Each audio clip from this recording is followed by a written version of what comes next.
তাআলা তাবারাক ওয়া তাআলা বলছেন, গোলাম পৃথিবীর বুকে যত মাস্তানি করবে করে নাও, কিছুটা স্বাধীনতা দিয়েছি, ইম্মা শাকিরা ওয়া ইম্মা কাফুরা। তুমি আমার সঙ্গে বেঈমানি করো, চাই তুমি আমার শুকরিয়া আদায় করো, কিন্তু একটা দিন জেনে নাও, ইন্না ইলাইনা ইয়াবাহুম সুম্মা ইন্না আলাইনা হিসাবাহুম। একদিন আমার কাছে ফিরে আসতেই হবে এবং জীবনের হিসাব দিতেই হবে। জি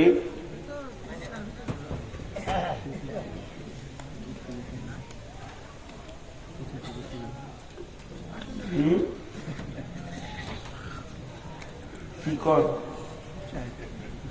চা এখানে আমি জোয়ার বল। আপনারা তিরমিজি শরীফের হাদিস আছে, আলেমদেরকে জিজ্ঞেস করলেন, আমার যদি ভুল হয় একটু বলে দিয়ে ফোন করে, যেটা ভুল। লোভনীয় খাবার মানুষের সামনে খেতে মানা করেছেন আল্লাহ রাসূল। আর চা হচ্ছে এরকম ঠান্ডার সময় সবারই দরকার। আপনি শুরু করে মারবেন, উপরে দুজন চুমকি কি করে করতে পারবে? হ্যাঁ, এটা কি করে করতে পারবে? বেশ কিছু কথা আছে, এতিমের সামনে ছেলের গালে চুমা দিও না, আর বিধবার সামনে স্বামীর বড়াই করিও না, ভোকার কাছে রুটি ঝুলিয়ে রাখিও না। এগুলো মানুষ বোঝে কম। এখানে স্টেজে আছে, গরম গরম মারছে, আর ওরা যেন পাপ করে এসেছে নিচে বসে। জি, এটা আমি পছন্দ করি। অথবা আমি যখন চলে যাব, তারপর আপনারা চায়ের বেড়ে নামিয়ে দেবেন, দেখাবেন। একটা কথা আপনাদেরকে বলে রাখি, সেই হাদিসের মধ্যে আছে এটা, কেন কেন একটা শব্দ আছে, কেন এই শব্দটাকে আগে ভালো করে জেনে নেন। লিমা আরবিতে বলবে কেন, লিমা, এটা কেন, এটা কেন, এটা কেন, এটা কেন। তো পৃথিবীতে যত কেন আছে, যত মানুষ আপনাকে কেন বলবে, সব কেনকে বুদ্ধি দিয়ে টপকিয়ে দেওয়া যাবে। কথা বোঝাতে পারলাম? আমি এই জালসায় আসিনি, আবার 10 দিন পর কোন জালসায় পাশে এসেছি, গিয়ে পড়েছে, আপনারা গিয়ে ধরেছেন। আমাদের মথুরাপুর জালসায় এলেন না কেন? আমি চট করে একদম পাক্কা সুন্দর করে মিথ্যা কথা বলে দিলাম, খালু শ্বশুর মরে গেছিল। কি করবেন? হ্যাঁ, মিথ্যা বলে, ঝুঠা বলে, কুবুদ্ধি করে পৃথিবীর যত কেন আছে টপকিয়ে দেওয়া যাবে। যাবে কি যাবে না? কিন্তু আল্লাহকে, আল্লাহ যদি বলে কেন তুই এলি না, কেন আমার খালু শ্বশুর মরেছে, আল্লাহ জানে কি জানে না? তো আল্লাহর কাছে কেন টপকানো যাবে না, বাস এটা মাথায় রেখে দেন। এবার আসেন, আল্লাহ যদি কেন বলে, নবীজি বলছেন, সঙ্গে সঙ্গে উম্মত রে তুমি জেনে নাও, তোমার ঠিকানা জাহান্নাম হয়ে গেছে। ইন্না ইলাইনা ইয়াবাহুম সুম্মা ইন্না আলাইনা হিসাবাহুম। আমার কাছে ফিরে আসতেই হবে এবং হিসাব দিতেই হবে। ওই হিসাব দিতে দিতে দিতে দিতে কিয়ামতের মাঠে যার আমল নামাতে আল্লাহ একবার বলে দেবে কেন। তো নবী বলছেন, সঙ্গে সঙ্গে উম্মত তুমি জেনে নাও, তোমার ওই কেনটাকে বোঝানোর ক্ষমতা আর নাই। পৃথিবীর এমন ব্রেন নাই যে আল্লাহর কেনটাকে বুঝিয়ে দেবে। যখনই আল্লাহ কেন বলে দিয়েছেন, সঙ্গে সঙ্গে জেনে নিতে হবে আমার ঠিকানা জাহান্নাম।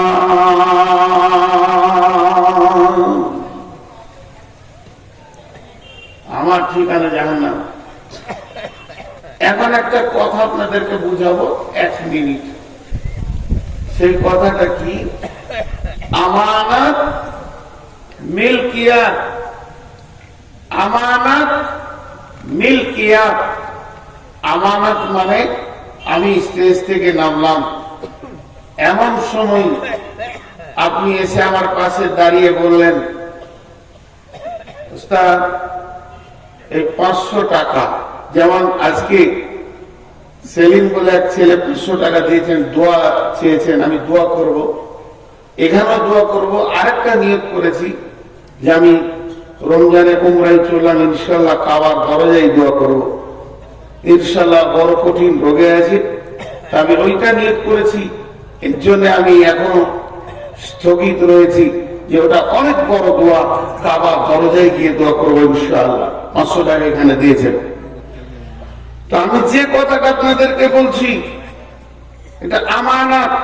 একজন এসে আমাকে 500 টাকা দিল, দেওয়ার পরও বলছে এই টাকাটা আমি আপনাকে দিলাম, আপনি মিষ্টি টিষ্টি খেলেন, এই যে দিলেন, মাদানী সাহেব 2টা মেয়েকে টাকা দিলেন, এটা আমানত নয়, মিলকিয়াত। ওদেরকে দিয়ে দেওয়া হলো, মিষ্টি খাও, আর কিছু খাও, চা খাও, চানা খাও, যা খাবে খাও। কিন্তু আমি নামছি আর আমার এই ভদ্রলোক নিয়ে এসে বলছেন আপনি বাড়ি যাবেন? বলে হ্যাঁ। বলে আমার ছোট ছেলেটা পিচকুড়ি মাদ্রাসায় পড়ে, এই 500 টাকাটা ওকে দিয়ে দেবেন। এটা কি? আমানত। ওটা আমি খরচ করতে পারবো? পারবো না। আমানত।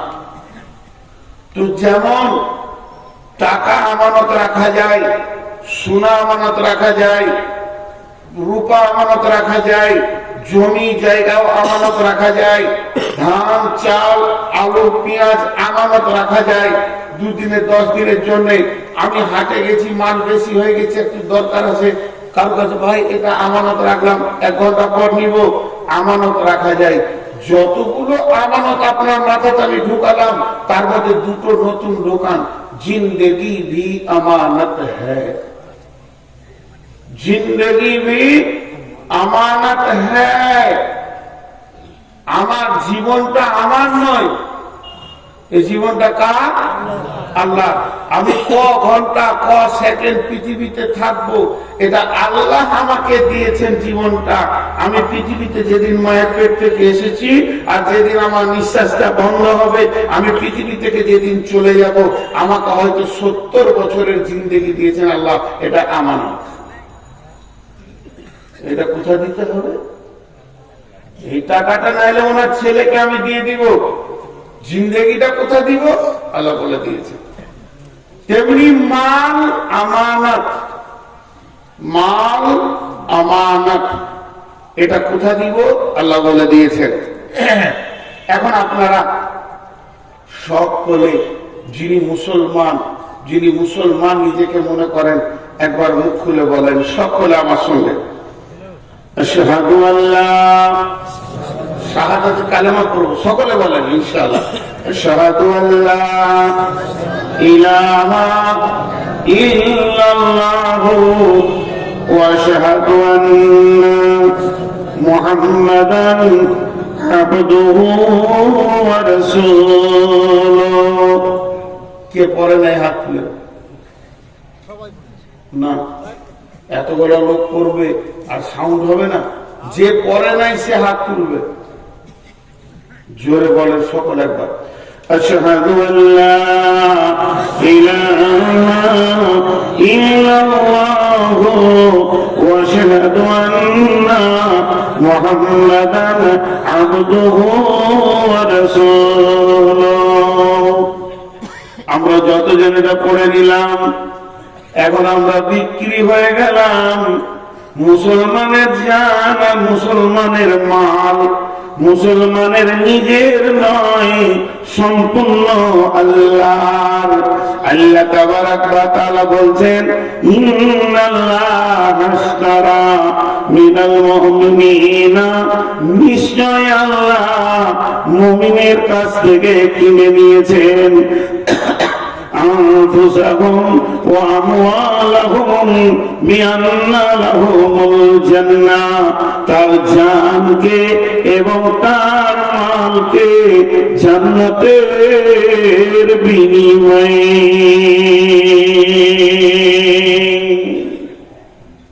আল্লাহ বলছে তোর জান আর তোর মাল আমি দুটো কিনে নিয়েছি, তুই জান মাল আমাকে দিবি আর আমি তোকে বিনিময়ে টাকা পয়সা দিব না, জান্নাত দিব। জান্নাতের বিনিময়ে আমি কিনে নিয়েছি। কার কাছে কিনেছে? কাফেরের কাছে লাই, মুশরিকের কাছে লাই, ফাসিকের কাছে লাই, জালেমের কাছে লাই। আর আপনার কিনা মুশরিক কাফির এদের মুনাফিকের কাছে নাই, কিনেছে মুমিনের কাছ থেকে। তুই মুমিন? হ্যাঁ আমি মুমিন, আমি মুমিন, আমি ইমানদার। আল্লাহ বলছে তোর জান মাল আমার, এবার তোর কাছে আছে আমানা, তোর কাছে আছে আমানা। ফালা তাকরাবু ফাওয়াহিশা মা জাহারা মিনহা ওয়া মা বাতান। আল্লাহ তাবারাক ওয়া তাআলা বলছেন তোর জিন্দেগিটাকে আমার রাস্তায় ব্যয় করতে হবে। আমানতের এক তিল পরিমাণ যদি খিয়ানত করে দাও, কঠিন কিয়ামতের দিন জবাব লাগবে। কেমন? এবার বুঝাবার জন্য বলছি, কষ্ট কথা বলেছে, বুঝার চেষ্টা করেন। আমি বলিনি যে বুখারী মুসলিমে এরকম আছে, শুধু আপনাদেরকে অনুসূচনা দেওয়ার জন্য, বোঝানোর জন্য বলছি। আল্লাহ ডাকছে একজনকে, আয় হাবিবুর রহমান এসো, তোমার জীবনের হিসাবটা দাও, মালেরটা পরে হবে। একদিনের নিচে মনে করেন আল্লাহ তাবারাক ওয়া তাআলা বললেন তোমাকে আমি 70টা বছর দিয়েছিলাম পৃথিবীতে নিঃশ্বাস নিতে। প্রতি বছরে 12টা মাস ছিল, প্রতি মাসে 30টা দিন ছিল, প্রতিদিনে 24টা ঘন্টা ছিল, প্রতি ঘন্টায় 7টা মিনিট ছিল, প্রতি মিনিটে 7টা সেকেন্ড ছিল। তুমি 1 সেকেন্ড, 2 সেকেন্ড, 3 সেকেন্ড করে হিসাব দিতে শুরু করো। দিতে দিতে দিতে দিতে তুমি আমাকে 70 বছর পুজিয়ে দাও। জিন্দেগিটা কোন জায়গায় ব্যয় করেছো? এবার আল্লাহ বললেন মনে করেন আজকের জন্য তুমি বলো যে 24 তারিখে ফেব্রুয়ারি কিংবা 25শে ফেব্রুয়ারি তুমি কি করেছো? আপনি আমি বলতে শুরু করলাম আল্লাহ ফজরের সালাত পরে ঘুমিয়ে গেছিলাম, সারা রাত জলসা শুনেছি, উঠতে আমার 10টা বেজে গেল। নাস্তা করলাম, মাঠে গেলাম, কাজে গেলাম, দোকানে গেলাম, জোহরের সময় ফিরলাম, আর একটু আমি আশ করলাম, এরপরে আসরের পর দোকান খুললাম কিংবা মাঠে গেলাম। আল্লাহ বলছে চলো আগে বাড়ো, আগে বাড়ো, আগে বাড়ো। বলতে বলতে সারা দিনটা মসজিদ আর ঘর করে কাটালাম। এরই মাঝে রাস্তায় যেতে যেতে দেখছি জুয়ো চলছে কিংবা তাস চলছে। ওই জায়গায় গিয়ে শুধু একবার দাঁড়িয়েছি, 30 সেকেন্ড, 1 মিনিটও নয়। আল্লাহ ওখানে একবার দাঁড়ালাম, শুধু আল্লাহ বলে দিলে কেন কেন? মানে বিশ্বনবী বলছেন তোমার গাড়ির চাকা জমে গেল আর তুমি জান্নাতে যেতে পারবে না। কারণ আল্লাহ কোরআনে বলেছেন ফালা তাকরাবুল ফাওয়াহিশা মা জাহারা মিনহা ওয়া মা বাতান।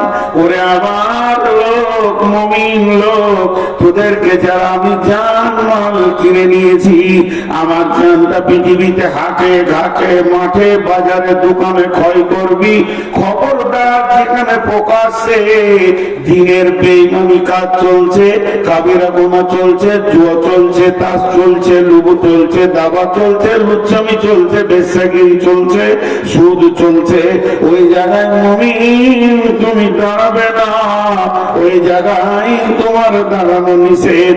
আমি কোরআনে বলে দিয়েছি, অথচ তুমি ওখানে 30 সেকেন্ড ক্ষয় করে দিয়েছ। কিছু আল্লাহ একবার বলবে কেন? নবীজি বলছেন, উম্মত তুমি জেনে নাও তোমার চাকা জমে গেছে।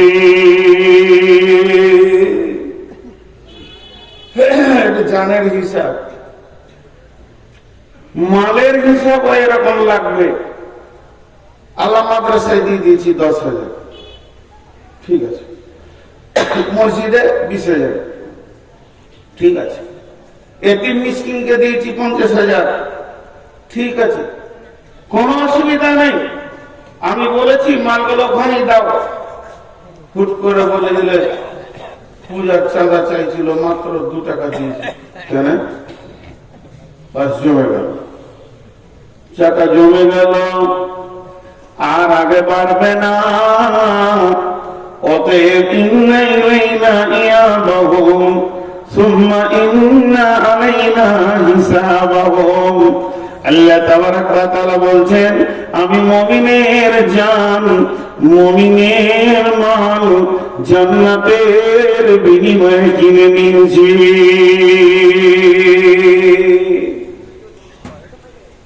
আমি যেখানে যেখানে ব্যয় করতে বলবো সেই সেই জায়গাতে মুমিনের জান আর মুমিনের মালকে ব্যয় করো, ব্যয় করো। কিন্তু আমরা উল্টো জায়গায় ব্যয় করি। ইউকাতিলুনা ফি সাবিলিল্লাহি ফায়াকতুলুনা ওয়া ইউকতালুনা ওয়া'দান আলাইহি হাক্কান ফিত তাওরাতি ওয়াল ইনজিলি ওয়াল কুরআন। আল্লাহ কত বড় কথা বললেন। রব্বুল আলামিন বলছেন যে আমি তোমার জান মাল কিনে নিয়েছি। ইকাতিলুনা ফি সাবিলিল্লাহি, তুমি আল্লাহর রাস্তায় কতল করো। ফায়াকতুলুনা ওয়া ইউকতালুনা, প্রয়োজন হলে তুমি নিজের মাথা দাও, না হলে কারো মাথা নাও। মেন হচ্ছে আমার দ্বীনকে বাঁচাতে হবে। আমি আমার দ্বীনের জন্য তোমাদেরকে পাঠিয়েছি। হে মুমিনের দল, যে দিক থেকে আমার দ্বীন বাঁচবে ওটাই করতে হবে। প্রয়োজনে তোমার জান যাবে, প্রয়োজনে তুমি জান নেবে, থাকতে হবে আমার দ্বীন। আল্লাহ তাবারক ওয়া তাআলা বলছেন, বিবাইয়ুকুমুল্লাযী বায়াতুম বি, কে এমন আছো আমার সঙ্গে ব্যবসা করবে, আমি তার সঙ্গে বিজনেস করতে রাজি আছি, আমি তাকে আপনার শেয়ার পার্টনার নেব, সে আমার সঙ্গে বিনিময় বিজনেসে বসবে। আমি এটা ওয়াদা করেছি, তাওরাতে করেছি, ইনজিলে করেছি, কোরআনেও করেছি। হে মুমিন, তোমার জান মাল আমার, আর আমি দিয়ে দিব তোমাকে জান্নাত। অতএব মুমিন, তুমি নিজের মালের ব্যাপারে নিজেকে স্বাধীন মনে করিও না, আর নিজের জানের ব্যাপারেও নিজেকে স্বাধীন মনে করিও না।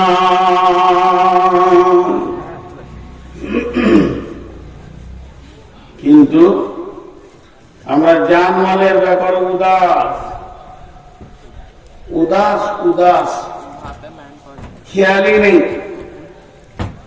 আমাদের কি হয়, একটা ভিখারি এসে 1 টাকা চাইছে, সকালে বাজারে গেছেন, একটা ভিখারি এসে ওকে 1 টাকা চাইছে, ধুমকিয়ে দিলেন,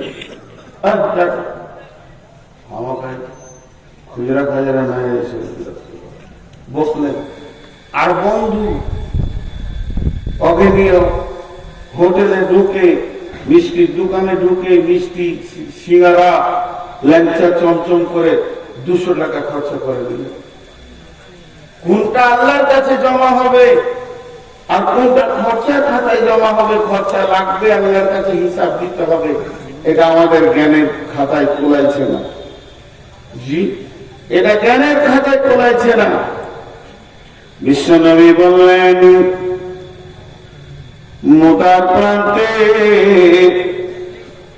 আমাদের মুসলিমদেরকে, কোরআনকে পৃথিবী থেকে উৎখাত করার জন্য আপনার কিনা বেঈমানেরা এসে হাজির হয়ে গেছে।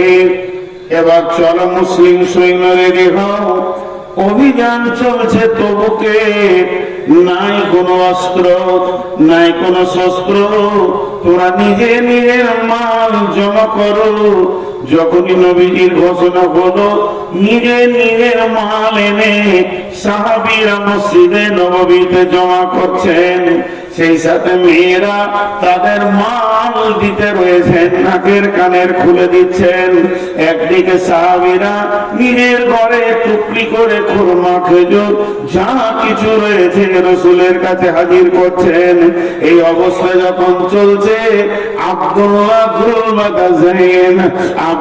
জুলবাদাইন একটা সাহাবীর নাম। এই সাহাবীরা কেমন সাহাবী? এর আব্বা মারা গেছে, মা বিধবা, চাচার কাছে মানুষ হয়েছে, আর চাচার মালের ঢেরি লেগে আছে। চাচা শুধু ঈমান আনার কারণে, চাচা বেঈমান, ভাইটিরা ঈমান এনেছে, তাই বাড়ি থেকে তাকে নোংরা করে বের করে দেওয়া হয়েছে। তাকে এমনকি একটা লুঙ্গিও দেওয়া হয়নি। ওই ছেলেটা যখন বের হয়ে যায়, মা একটা কম্বল ছুঁড়ে দিয়েছিল, অর্ধেক কম্বল কোমরে পড়েছে, অর্ধেক গায়েনি। রাসূলের দরবারে হাজির হয়েছেন মসজিদে নববীতে। আসহাবে সুফফা, যে সাহাবীদের কোনো ঘর বাড়ি ছিল না, সংসার ছিল না, জমি জায়গা মাল ধন কিছুই নাই, মসজিদে একদিন নয়, দুদিন নয়, 7 দিন, 10 দিন, 20 দিন উপবাস করে থাকতো। সাদাকার খেজুর আসতো, হাদিয়া আসতো, তাই খেয়ে তারা জীবন যাপন করত। আব্দুল্লাহ সম্ভ্রান্ত ঘরের ছেলে, মালদার ঘরের ছেলে, শুধু কালেমার কারণে আব্দুল্লাহকে নিয়ে আসহাবে সুফফাদের মধ্যে রয়েছে। আর যখন মসজিদে নববীতে মালের ইবাদত শুরু হয়ে গেছে, দানের ইবাদত শুরু হয়ে গেছে, ইয়া রাসূলুল্লাহ আমারটা নেন, ইয়া রাসূলুল্লাহ আমারটা নেন। আব্দুল্লাহ একবার করে উঠছে, একবার করে বসছে, মনে মনে ভাবছে, গায়েরটা দিলে গা খালি, নামটা দিলে পাছা খালি, আমি কোনটা দেব রে? আজকে কি এই প্রতিযোগিতায়, এই লিস্টে কি আমার নামটা আসবে না? একটা খেজুরও নাই, জয়মালের উপরে খেজুরটা রেখে দি। এত আফসোস, মনের ভিতরে জোয়ার ভাটা চলছে। এমন সময় আব্দুল্লাহ থাকতে না পেরে রাসূলের কাছে এসে হাজির হয়ে গেলেন। ইয়া রাসূলুল্লাহ, ইয়া হাবিবাল্লাহ, আজকের মালের প্রতিযোগিতাতে আমি আব্দুল্লাহকে শরীক হতে মন যেতে, কিন্তু আমার কাছে কোনো মাল নাই যেটাকে দিয়ে আমি শরীক হব। অনেক ভেবে চিন্তে একটা জিনিস খুঁজে পেয়েছি। দয়ার নবী গো, যদি আপনি কবুল করলেন তো কাজে লেগে যায়। বলে কি? বলে আমি আমার জানটাকে আল্লাহকে দিয়ে দিতে চাই। বিশ্ব নবী বললেন, আব্দুল্লাহ কবুল, তুমি রেডি হয়ে যাও। এবার তবুকের ময়দানে যখন সৈন্যরা যেতে শুরু করলেন, আব্দুল্লাহকে রাসূলের কাছে দোয়া নিচ্ছেন, ইয়া রাসূলুল্লাহ আমি অভিযানে বের হয়ে গেলাম। বিশ্ব নবী আব্দুল্লাহর ঘাড়ে হাত রেখে বললেন, আল্লাহ আমি আব্দুল্লাহ রক্তকে বেঈমানদের জন্য হারাম করে দিলাম। আব্দুল্লাহ চিৎকার মেরে কেঁদে উঠে বলছেন, ইয়া রাসূলুল্লাহ আমি তো শহীদ হওয়ার জন্য এসেছি, আর আপনি যদি আমার রক্ত হারাম করে দেন তাহলে আমি কেমন করে শহীদ হব? দয়ার নবী গো, এমন সময় বিশ্ব নবী বলেন, আব্দুল্লাহ রে, ইসলামের ব্যাপারে তোমার যা ত্যাগ আছে, তুমি বিছানায় মরলেও শহীদের দলে উঠবে। ওই আব্দুল্লাহ তবুকের প্রান্তে খোলা আকাশের নিচে কয়েকদিন মহারা থাকার কারণে কঠিন জ্বরে আক্রান্ত হয়ে জীবনের মতো পৃথিবী থেকে বিদায় নেন। আল্লাহর নবী আব্দুল্লাহ জানাজা পড়লেন, আব্দুল্লাহর লাশকে কবরে রাখলেন, আর আল্লাহকে বললেন, আল্লাহ আজকে রাত্রি পর্যন্ত আমি আব্দুল্লাহর উপরে রাজি ছিলাম, তুমিও রাজি হয়ে যাও।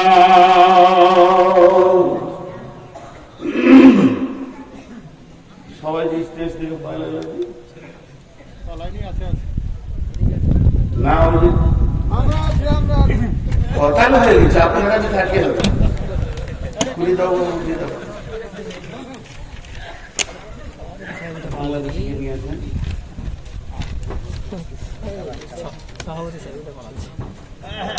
আমার 12টা পর্যন্ত না 12টা পর্যন্ত, তারপরে কিছু খাতে কালেকশন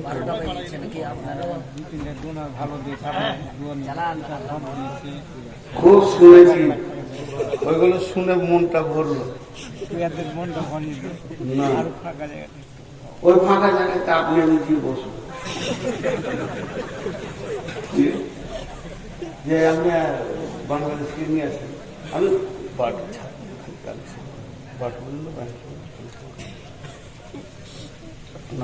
আনেন, ওরা সহ পাওয়াটা পরে বাংলাদেশে 1.5 ঘন্টা লাগে, আর আমরা ঘুম থেকে উঠি তৈরি।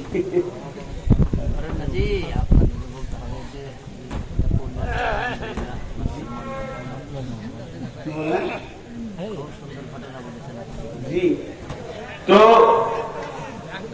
না না, একটা অত দিল আমার ছোট লাই 12টা চালাতে, আমি বেশি দিতে চাই, ওরা কম দিতে। তো আমি যে কথাটা আমি আসলে আপনাদেরকে আমার মনের কথাটা বলছি না, দীর্ঘ 18-19 বছর জালসা করছি বলে চালাতে পারছি, কিন্তু মানুষ তো, আমি তো ফেরেশতা নয়, আমারও তো অসুখ বিসুখ আছে।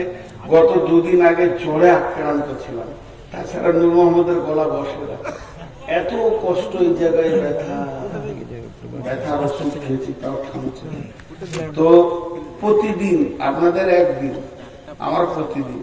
তো আমাকে কেউ ভালোবাসে না, এটা আমি জানি, কারণ আমাকে যদি কেউ ভালোবাসতো তো বলতো হুজুর আপনার তখন অসুখ, তা জানি 1 ঘন্টায় আজকে বলো, খুব কম লোক ভালোবাসে। তো না, এটা কথা না, এটার নাম ভালোবাসা না। আল্লাহ ভালো তো বাসেন সবাইকে, কেন বলতে হয় না, কষ্ট দিতে হয় না মানুষের মনে। মানুষ যখন বলে যে আমার অসুস্থ, তো আছে ঠিক আছে, 1/2 ঘন্টা কম বলে। মাদানী ভাই তো বলে গেলেন আপনি 12টা পর্যন্ত চালান, তারপরও আমি খানিক চালাবো ইনশাল্লাহ। আপনি বাংলাদেশকে নিয়েছেন তো কি বললাম, যে আব্দুল্লাহ চিন্তা ভাবনাটা দেখেন, যে আমার জানটা লেগে যাবে। তো আল্লাহ রসুল কি দোয়া দিলেন কবরে দেওয়ার পর, এই আল্লাহ আমি আব্দুল্লাহর উপরে রাজি ছিলাম, তুমি রাজি হয়ে যাও। আচ্ছা, এখানে গাড়ির ড্রাইভার কে কে আছে? 4 চাকা হলে, 2 চাকাও হলে কে কে মোটরসাইকেল চালাতে পারি? হ্যাঁ, মাশাআল্লাহ, আলহামদুলিল্লাহ। আপনারা বলেন, গাড়ি কোনদিন আপনার কাছ থেকে গিয়ার চায় যে আমাকে এই গিয়ারটা দেন? কিন্তু দক্ষ ড্রাইভার গাড়ির গতি এবং রাস্তা দেখে বুঝে নেই এখন কোন গিয়ারটা চাইছে, গাড়িকে এখন কোন গিয়ারটা লাগবে। তো এইটা হলো সাহাবীদের চিন্তা চেতনা। ওরা চোখে দেখে বুঝতে পারত যে আল্লাহ এখন আমার কাছ থেকে কি চাইছে, আমার জানটা চাইছে না আমার মালটা চাইছে, এরা ওরা বুঝতে পারত।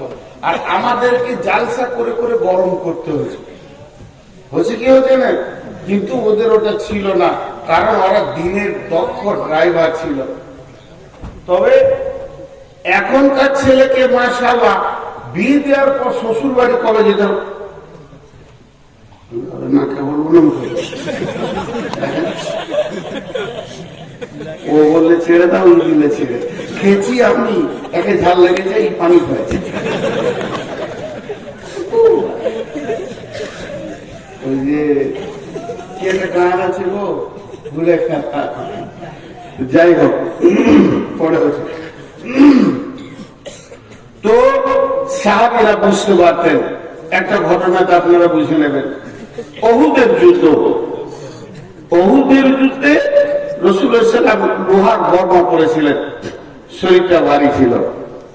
জি, এমন সময় আল্লাহ নবী মহড়া দিয়েছেন, মাঝে 2টো কথা বলেন, বক্তব্য বন্ধ করে। আপনারা দোয়া করবেন, রমজানে ইনশাআল্লাহ সাহারি মক্কায় গিয়ে খাবো, টিকিট হয়ে গেছে আমাদের। আমরা 9 তারিখ সকালে উঠে যাচ্ছি, 10 তারিখ আমাদের সাহারি হবে, 11 তারিখে রোজা হবে সৌদিতে। তো যদি কেউ উমরা করতে চান বা হজ, মক্কা মদিনার ইতিহাসে ওহুদের কথাটা বললে আমার চোখে পানি আসে। যতবার ওহুদের প্রান্তে গিয়েছি, মানে আমি যে সব জানতা কালাই, আমাকে কানে ধরে পড়াবে 20 বছর এরকম আছে। তো একটা ছোট্ট ঘটনা আপনাদেরকে, এটা দামি কথা মাঝে বলে নিচ্ছি, ভুলে যাব। আমি যখন ওহুদের প্রান্তে যাচ্ছি আস্তে আস্তে, আমার সঙ্গে কাফেলাতে 63টা লোক আছে। তো যতই আরবি জুব্বা পরে থাকুক, চেহারাতে বাঙালিদেরকে বাঙালি মনে হবে, বিহারিদেরকে বিহারি মনে হয়। আবার শোনা লাগে কি লাগে না? লাগে। বিহারিরা যত দামি কাপড় পরুক না কেন, গলায় গামছাটা নিবি ওরা, এত মন্ত্রী হোক আর মিনিস্টার। তো ঠিক ওই রকম আমি দূরে থেকে আমার এক বন্ধুকে বলছি যে ওহুদের কবরের পাশে মদিনা ইউনিভার্সিটি ছাত্রদেরকে ডিউটি দেওয়া হয় যে তুমি এখানে কথাগুলো বলবে। আমি অনেক দূর থেকে গেছি, আর আমার সাথীটাকে বলছি, দেখেন ছেলেটাকে আমাকে বাঙালি বাঙালি মনে হচ্ছে, আবার বাংলাদেশিও মনে হচ্ছে। তোর কাছে গিয়ে প্রথমেই বাংলা বললাম যে আপনার বাড়ি কোথায়? বলছে আমার বাড়ি বাংলাদেশ, টাঙ্গাইল। মানে তাহলে ঠিকই ধরেছি, আপনাদের বাড়ি মানে আমাদের বাড়ি হচ্ছে পশ্চিমবঙ্গ, ভারত। তো টাঙ্গাইল পড়াশোনা কোথায় করেছেন ভাই? বলছে পড়াশোনা করেছি যাত্রাবাড়ি মাদ্রাসায়, এখন মদিনাতে MA করছি। তো কি নিয়ে MA করছেন? বলছে হিস্টোরি নিয়ে MA করছেন। না, আসল পেয়ে গেছি, যে লোক খুঁজছিলাম ওইটাই পেয়েছি। কারণ ইতিহাস যারা পড়াশোনা করছে তারা বেশি বলতে পারবে, আসমা ও রিজাল নিয়ে যারা পড়বে তারা ফতোয়া বলতে পারবে, আর যারা তফসির নিয়ে পড়বে তাহলে কোন কোরআনের আয়াতটা কিভাবে নাজিল হয়েছে ওরা বলতে পারবে। তো হিস্টোরির মাল খুঁজছিলাম, এতদিন তো পেয়েছি। তো আমি তখন বললাম, আমার মামার নাম করে, নিজের মামা, ওনাকে চেনেন? বলে হ্যাঁ, উনি আমার শিক্ষক বাংলাদেশে। অনেক পরিচয় হলো। যে তারপর আমি বললাম যে এই 60টা কাফেলায় আমার লোক আছে, এরা বাঙালি, এদেরকে ওহুদের যুদ্ধটা একটু বলে দেন। এমন করে বলছে, আমির হামজার লাশটা কোথা ছিল, হানজালার লাশটা কোথা ছিল, কোন দিক থেকে ওয়াইসি আমির হামজার কলিজাটা বের করেছিল, হিন্দা কোন দিক থেকে এসেছিল, এবং কাফেররা কোন দিক থেকে এসেছিল, কোন জায়গায় গিরিপথে ছিল। সেই দিন আমার আবার ক্লাস হলো ওর কাছে। যেমন আজকে বললাম মাদানের কাছে আমার ক্লাস হলো, ওই আয়াত দুটো আমি অনেক তফসির করেছি, আজকে নতুন তফসির পেলাম। তো ওই রকম ধরনের গোটা জায়গাটা কয়েকবার জোয়াতে আমার চোখে জল জল করে ভাসছে। যখন আমি বলি দেখেছি অনেক হাজি অঝর নয়নে কাঁদে। আমির হামজার লাশ তো 50 বছর আগে বেরিয়ে গিয়েছিল, টকটক করে রক্ত পড়ছিল, তাকে স্থানান্তরিত করা হয়েছে। এখন সবগুলোকে এক জায়গায় করে দিয়ে দুটো কবরে, গণ কবর বলা হয়, একটাতে 14টা আছে, একটাতে 56টা আছে, 70টা শহীদকে এক জায়গায় রেখে ঘেরে দিয়েছে। আপনার ওখানে ভেদার শীত করছে, যে যা করছে, পুলিশের অনুসরণ আছে, সেটা আমি বলছি না। মধ্যখানে আমি শুধু এতটুকু এলান করলাম, যদি সেইভাবে হজ উমরা করবে তো যোগাযোগ করিয়ে। জীবনে 10,000 20,000 টাকা বেশি লাগুক, কিন্তু জাহেলের সঙ্গে যেন না। আপনার গ্রামের জুমার দিন একটা গরিব মৌলানা এসেছে, আর একটা বিরাট বড় কোম্পানি এসেছে, কাকে আপনি মিম্বারে তুলবেন আর কার পেছনে নামাজ পড়বেন? তো এখান থেকে বুঝে নিতে হবে, হজ আর উমরা হলো ইবাদত। ইবাদত করতে গেলে আলেমের পেছনে করতে হবে, জাহেলের পেছনে যেন না। সমস্ত কিছু আপনার শেষ হয়ে যাবে, পয়সা টয়সা কিন্তু আসলে ঠিক হবে না। এটা একটা এলান করলাম। দ্বিতীয়, কোনো ভালো মেধা ছেলে যদি আমার মাদ্রাসায় পড়তে চান, আমি একটা মাদ্রাসার দায়িত্বে আছি, দায়িত্ব নিচ্ছি, এবং সেই মাদ্রাসায় যদি পড়তে চান, জামাতের কোনো ছেলে হলে দক্ষ দক্ষ শিক্ষক দিয়ে তাদেরকে পড়াশোনা করা হবে, এবং তাদেরকে সুন্দরভাবে দিনী শিক্ষার একটা ব্যবস্থা করা আছে। যোগাযোগ করবে আমার নাম্বারে, ওটা বলে দিলাম। এখন সেই ওহুদের কথাটাই বলছি। আবার ওহুদের প্রান্তে বিশ্বনবী মহড়া দিচ্ছেন, জিহাদে লড়াই করার থেকে সব থেকে দৃষ্টিকে বাদ পাখির মতো করে রাখাটাই হলো বড় কঠিন। কোন দিক থেকে কে আসছে, শত্রু দল কোন দিক থেকে আসছে, চারিদিক থেকে যেন মহড়া দিয়ে চলছেন। এমন সময় নবীজি চাইছেন একটা পাথরে উঠবো, যেই বারবার ওঠার জন্য চেষ্টা করছেন, কিন্তু স্বাভাবিকতায় পাথরটা উঁচু হয়ে গেছে, বিশ্বনবী উঠতে পারছেন না। এমন সময় হযরতে তালহা, আমি বললাম প্রথমেই বলেছি সাহাবীরা জানতেন এখন কোন গিয়ারটা লাগবে, ফার্স্ট গিয়ার না সেকেন্ড গিয়ার,